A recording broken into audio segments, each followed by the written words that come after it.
প্রিয় বন্ধুরা, আপনারা যারা চার দেয়ালের মাঝে বন্দি আছেন, ভাবছেন একবার কক্সবাজার যাবেন, কুয়াকাটা যাবেন, লং জার্নিং সময়ের কারণে আপনাদের হয়তো যাওয়া হচ্ছে না, অফিসের নানান ব্যস্ততা।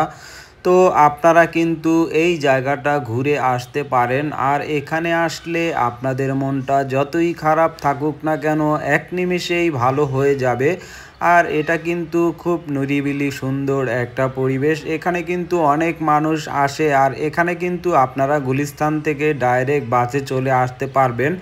আর যাদের নিজস্ব গাড়ি আছে তারা কিন্তু নিজস্ব গাড়িতে করেই এক্কেবারে এই জায়গাটায় চলে আসতে পারবেন। এখানে কিন্তু খাবারের জন্য অনেক রেস্টুরেন্ট রয়েছে, আপনারা কিন্তু এখানে এসে খাবারও খেতে পারবেন।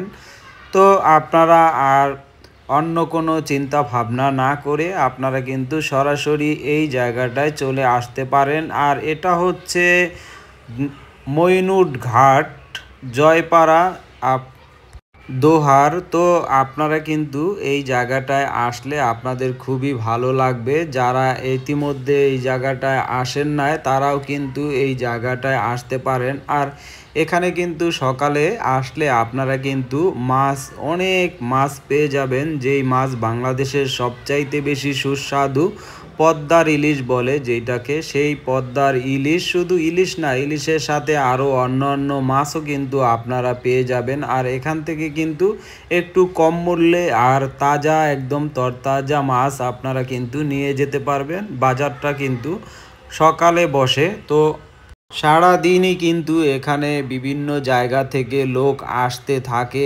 আর বিশেষ করে বিকেলে তো মেলার মতো হয়, অনেক লোক হয় বিকেলে।